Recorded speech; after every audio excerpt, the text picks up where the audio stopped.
Matunog ngayon na baka raw itong Blackwater Bossing ay payag na i-trade si Cedric Barefield sa Titan Ultra at ang kapalit ay si Joshua Monson. Ang dalawang nabanggit na players ay kabilang doon sa mga players na palaging na-i-involve sa mga trade talks. Dahil ang balita hindi na raw sila kontento doon sa mga sarili nilang teams. So wag naman tayo magulat kung itong si Barefield at itong si Monson ay magpalit ng pwesto. Kung sa bagay, itong si Monson magiging bago siyang main man ng Blackwater. At ito namang si Barefield syempre ng Titan Ultra.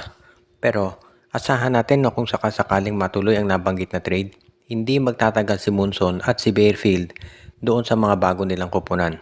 Si Joshua Monson sigurado iti-trade ng Blackwater yan papunta sa Meralco or TNT. At ito namang si Cedric Barefield sigurado babagsak yan sa SMC. Kung ano pa man, mas maganda magiging sitwasyon nila sigurado.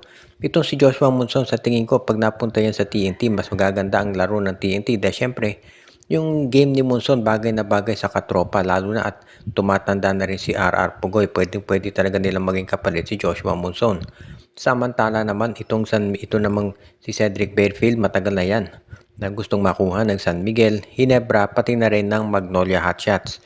So walang magugulat kung ito yung natutuloy. Yun nga lang, ang medyo isang komplikasyon dito. Ayon doon sa mga insiders ay ito raw kasing si Cedric Barefield ay gusto ring makuha ng TNT at Meralco. Ang nagiging problema lang kasi ang dami ng guards ng TNT pati ng Meralco Bolts. Actually, kung i-consider mo pati NLEX, no? So medyo wala ng lugar si Barefield sa Blackwater Bossing. So malamang daw i-trade na yan sa lineup nitong SMC Titan Ultra. Depende na lamang yan kung ano mapag-uusapan nila dahil ang balita ay True Titan Ultra independent team talaga. So hindi yan basta-basta ibibigay si Barefield sa SMC kung sakali nga na sa kanila mapunta ang nabanggit na player. Napag-uusapan nitong mga guards ang San Miguel Beer daw ay seryosong kinukonsidera rin na bitawan na si Chris Rosales, hindi lang itong si Wami Tiongson. Actually, ang balita, no, baka daw yung tatlong guards ng San Miguel, si Tiongson, si Miller at si Rosales ay pare-pareho ng alisin ng SMB. Ang nagiging problema kasi ng San Miguel ngayon, panoorin nyo yung mga games ng San Miguel. Ang madalas nila ginagamit na point guard si Jericho Cruz o kaya si CJ Perez. Mga hindi natural point guard sila. So, ibig sabihin, nagkakaproblema ang San Miguel pagdating sa pagwardya ng mga players. Nakita nyo naman doon sa laro kontra Rain or Shine Elasto Painters. Hindi ma-pressure ng San Miguel yung mga guards ng Rain or Shine. Itong sila Docum, Asistio, Lemeti, Karakot. Kaya natambakan sila. Mabuti na lamang medyo nakahabol sila nung bandang huli. Pero sa ngayon, mukhang kinakailangan talaga ng San Miguel ng isa pang tutulong na guard lalo na at injured pa si Chris Ross at hindi pa tiyak kung kailan makababalik.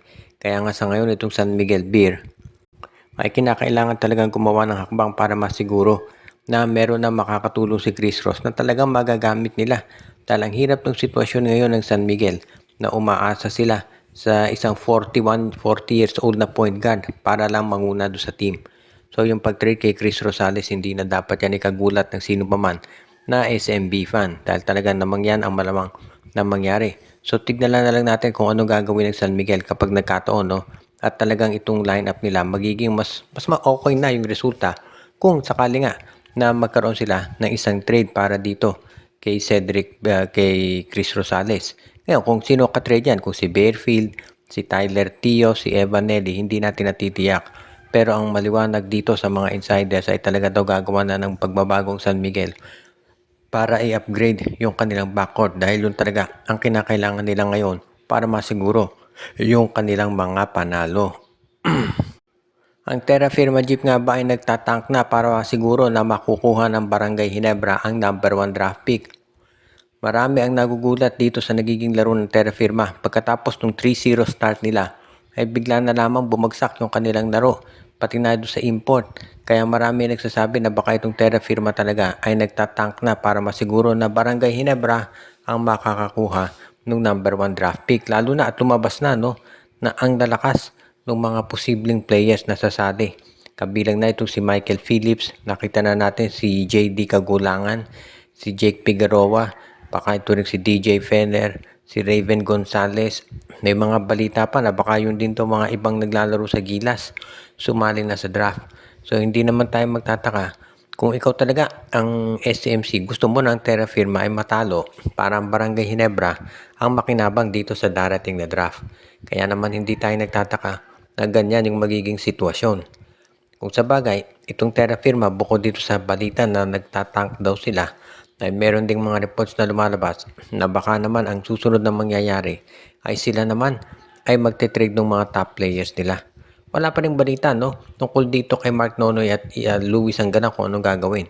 Itong kay Mark Nonoy, ang alam natin nga dahil hindi na ito pinapasweldo ng Terra Firma dahil nga naglaro sa ligang labas, violate yung contract niya. Itong kay Luis Anggalang walang sinasabi ang Terra Firma. Basta ayon doon sa mga impormasyon na lumabas, sinuspindi raw ito ng team dahil violate yung kanilang mga breach of conduct.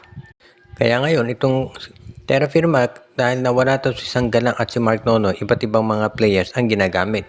Noong umpisa, medyo maganda yung laro nila pero lately nga bumagsak at dahil dyan, lumabas na yung spekulasyon na nagtatangkit ng Terra Firma para masiguro na sila talaga ay magiging mas malakas na. At ang good news niyan para sa Barangay Ginebra, kung sakasakali nga na Terra Firma maging number 1 pick, abay syempre makakapili na sila ng mga players talaga na pupwede na makuha nila at magpalakas dito sa kanilang roster. Kaya nga nasisiguro natin na itong Barangay Ginebra, kung sakasakali nga na makuha nila yung nabanggit na mga draft picks, hindi lang ito sa Terra Firma kundi maski na Titan, Ultra at Phoenix, abay sigurado na magiging matindi yung kanilang kalalabasang laro. Alam natin na to si Michael Phillips ang kinukonsidera ngayon ng Ginebra pero meron pa diyang mga ibang players na po pwedeng masama sa kanilang roster. Kaya nga itong Barangay Ginebra talaga masasabi natin magiging maganda yung lineup nila next season. Dahil dito sa pagdating ng mga, hindi lang mga big men katulad ni Michael Phillips kundi maski na yung guards at mga wingmen. So kompleto talaga yung makukuha ng Barangay Ginebra sa darating na draft. Alam natin na itong si Coach Tim Cone excited na yan. Sulit na sulit yung pag-trade nila doon sa mga bench players nila katulad ni Maverick Hanmisi at Aljon Mariano para dito sa draft pick ng Terra Firma dahil malamang magiging Michael Phillips yan. Kaya nga ito makikita talaga natin dito na gagamitin ni Coach Tim Cone talaga yung kanyang advantage na merong mga farm teams para mas mapalakas itong Ginebra. Kung sa bagay kasi, hindi lang naman Ginebra. Ang San Miguel at ang TNT ginagawa din yan. And of course, ang MVP group pinapayagan. So kahit ano pang sabihin ng mga fans ng PBA na hindi nila gusto may mga farm teams, ang totoo ay meron talaga at ginagamit yan ng mga teams ng PBA ng SMC at MVP. So, kaya sa ngayon, kung ikaw pa Ginebra, di gamitin mo na yung chance na yan para mapalakas yung iyong roster. So far, ang parang consensus, itong si Michael Phillips ang magiging number 1 draft pick. Pero meron pang mga ibang players dyan na baka pwedeng mag-agaw dito sa number 1 spot. Kung depende na lang kung sasali sila sa susunod na mga draft. At bago natin tapusin ang ating programa ngayon, batiin natin si Anthony Alon, si Ronald Barbosidad, si Katsakino Dokusin, Teresita Danieles, si Jonel Alagon, si Joseph Pineda, si Monde Guzman, pinabati din natin si Dexter Domer, si Enju, pati na rin si Chester Mabalakad at pati na si Ronald Barbosidad, Malyari Mascarinas at ang iba pa nating regular listeners katulad ni Joshua Giray, Espejo at Rosales family.